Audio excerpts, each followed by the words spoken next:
जी, महासचिव, प्रदेश नियोजक, उपस्थित सभी जवाबदार साथियों को सादर नमस्कार है। जय भीम। जय भीम। आज की कार्यक्रम को प्रारंभ करने से पूर्व हम एक बात को निश्चित करेंगे कि कार्यक्रम जब ही सफल होते हैं जब हम मानते हैं। ये पिछली कई बार से देखा जा रहा है कि मात्र हम सुनते तो हैं लेकिन मानते नहीं हैं। संस्थापक जी ने निवेदन किया था और टारगेट भी दिया था कि 500 साथियों को कार्यक्रम में बैठना है, लेकिन हम 50% के आंकड़े को भी नहीं छू पाए। तो मुझे ऐसा लगता है कि हम मानते नहीं हैं। जो साथी जुड़ते चले आए 150 या 200, उस साथी भी पूर्णतः कार्यक्रम में उपस्थित नहीं हुए। मैं इसे निराशा नहीं कहूंगा, इसका एक ही सटीक शब्द है कि हम मानते नहीं हैं।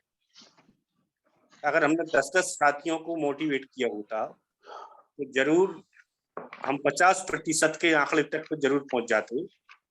तो मूल्यांकन की दृष्टि से हम पास नहीं हैं, फेल हैं। मूल्यांकन की दृष्टि से हम क्या हैं? फेल हैं। ये कार्यक्रम सांची का जब तक कार्यक्रम नहीं हो जाएगा, जब तक ये कार्यक्रम इस प्रकार से हम करते रहेंगे। आज आप ये बात निश्चित कर लें, 100 साथी बैठे हुए हैं, 132 साथी बैठे हैं, ये आप सबसे पहले निश्चित कर लें कि हम मानते हैं, मानेंगे, क्योंकि आप मानते हैं इसलिए जुड़े हैं और बैठे भी हैं। आपके ऊपर ये बात लागू नहीं होती। ये बात लागू सिर्फ हम मान नहीं रहे उस बात पे लागू हो रही है। ये मुझे आज बहुत थोड़ा महसूस हो रहा है और थोड़ा निराशा भी आप कह सकते हैं। लेकिन निराशा ये नहीं है कि हम काम नहीं कर पाएंगे, सिर्फ हम काम नहीं कर रहे हैं, काम तो हम कर सकते हैं। महत्वपूर्ण बिंदु है। सांची का कार्यक्रम बहुत बड़ा है, इसमें प्रत्येक बात को पालन करना ही अनिवार्यता है, मानना ही अनिवार्यता है। अगर समझ में कोई बात नहीं आ रही है तो आप सभी महासचिव गण से, कार्यक्रम संयोजक जी से, उपाध्यक्ष जी से, मुझसे या साहब से भी चर्चा कर सकते हैं कि हमको मानने में या बात पूर्ण होने में इस प्रकार की समस्या खड़ी हो रही। सांची का कार्यक्रम करने के पीछे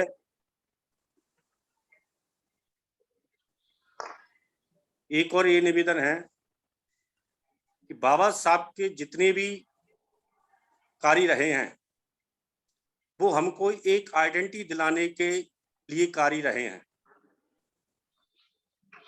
और यही राष्ट्रीय बौद्ध महासभा के संस्थापक महोदय की ये सोच है कि हमारी एक आइडेंटिटी भारत में बौद्धों के रूप में दिखाई दे।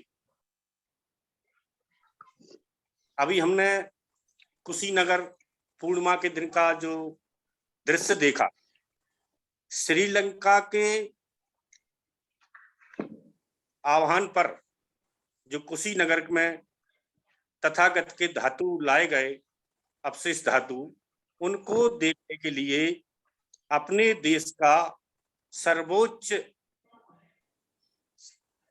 पद प्रधानमंत्री साहब और वहां के यूपी के मुख्यमंत्री साहब एक आइडेंटिटी बौद्धों की होने के कारण वो वहां बड़े आसानी से चले आए।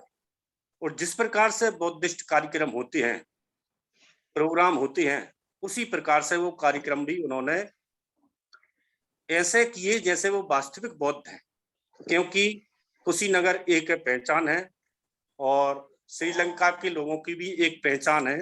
उन्होंने महेंद्र और संघमित्रा के कहने पर मानकर बुद्ध राष्ट्र वहां घोषित किया गया है और बुद्ध राष्ट्र है श्रीलंका। तो हमको भी हमारी भारत में जब तक हम प्रबुद्ध भारत की बात की ओर आगे नहीं बढ़ जाते, हमको मानना प्रारंभ होगा।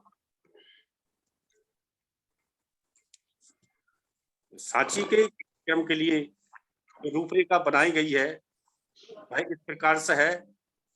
2 ऑप्शन इसमें रखे गए हैं, साहब आगे बताएंगे कि आप प्रदेश वाइज तय करेंगे कि टारगेट आप इस कार्यक्रम में कितना लेंगे, क्योंकि यहाँ रजिस्ट्रेशन होना संभव नहीं है।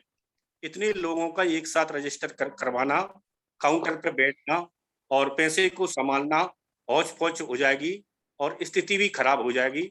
एक तो पिछली बार एक जिज्ञासा की गई थी कि हमको कितना प्रति व्यक्ति देना होगा या रजिस्ट्रेशन कराना होगा, तो साहब की ऐसी सोच है कि आप के ऊपर खुद तय करने के लिए आज रखा जाएगा प्रदेश भाई कि आप ये तय करें कि इस कार्यक्रम में एक प्रदेश को कितना टारगेट देना चाहिए।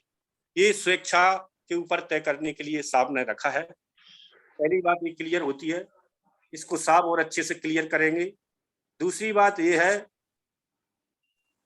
कि कुछ साथी जो हमारे मध्य प्रदेश से बाहर के हैं, उन साथियों को रुकने के लिए व्यवस्था की जाएगी।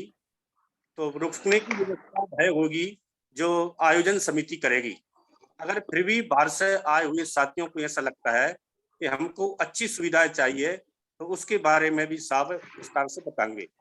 आज साहब को बहुत कुछ बताना है। आप नोट पैड और पेन लेकर आप उन बातों को लिखेंगे भी। 1950 में जैसे कि बाबा साहब सांची आए हुए थे, तो बाबा साहब पूरे भारत में घूम कर ये देख रहे थे इन लोगों की जो आइडेंटिटी है, जो बहिष्कृत की गई है, उस बहिष्कृत आइडेंटिटी को मैं एक पहचान उसी रूप में दिलाना चाहता हूं जिस प्रकार से भारत में अन्य कम्युनिटी अपनी पहचान बनाई हुई। तो वो हमारी पहचान एक बहिष्कृत पहचान के रूप में विकसित थी। उस बहिष्कृत पहचान को गूंगों की जबान नायक पेपर के रूप में बाबा साहब ने पहले एकत्रित किया और फिर सबको एक लंबे समय तक खोजबीन और अपनी विश्वास समाज में जागृत करने के बाद 1935 में एबला के भाषण के बाद जो 1956 में बाबा साहब ने एक मार्ग दिया, उस मार्ग को हम और अच्छे से चलाना चाहिए था बाबा साहब के तरीके से। वो पहचान आज तक हम नहीं बना पाए हैं। तो इसी पहचान को करने के लिए सांची एक वर्ल्ड हेरिटेज है और वर्ल्ड हेरिटेज में पूरे विश्व में यहाँ से संदेश जाएगा। पूरे विश्व के लोग यहाँ नवंबर के आखिरी सैटरडे और संडे को जापान, वियतनाम, म्यांमार, कोरिया, चीन, श्रीलंका और जगह जगह के बुद्धिस्ट साथी आते हैं। तो 2 दिन की स्टॉल लगाने का प्रस्ताव भी मैं आज प्रस्तावित करता हूं अध्यक्ष जी के सामने कि उस मेले में भी हमारी 2 दिन की स्टॉल प्रचार के लिए लगाने के लिए अनुमति चाहते हैं। और आज के विशेष रूप से साहब को अध्यक्ष जी उद्बोधन में अपनी बात रखना है। मैं अपनी बात को यहीं समाप्त करता हूं। जय भीम, नमो बुद्धाय। जय भीम, जय भीम। साधु साधु साधु। बहुत बहुत साधुवाद साहब। माननीय हमारे राष्ट्रीय उपाध्यक्ष साहब भी जुड़ गए हैं, तो मैं उनसे भी निवेदन करूँगा कि आप भी अपना विचार अभिव्यक्ति व्यक्त करें।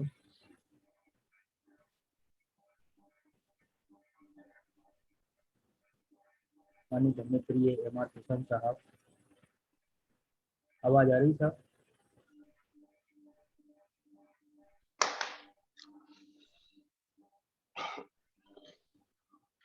माइक अनम्यूट कर लीजिए सर। हाँ, ये सुनाई दे रहा सर? जी साहब, जी स्वागत। धन्यवाद।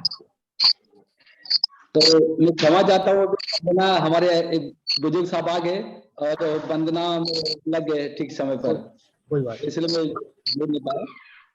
और बहुत ये सभी को विदित है कि ये जो वेबिनार है विगत पिछले वर्ष से प्रस्तावित हमारा राष्ट्रीय बौद्ध महासभा द्वारा जो कार्यक्रम था, सिंबल ऑफ नॉलेज, बोधिसत्व परम पूज्य बाबा साहेब डॉक्टर अंबेडकर जी 5 फरवरी 1950 को सांची मध्य प्रदेश आए थे।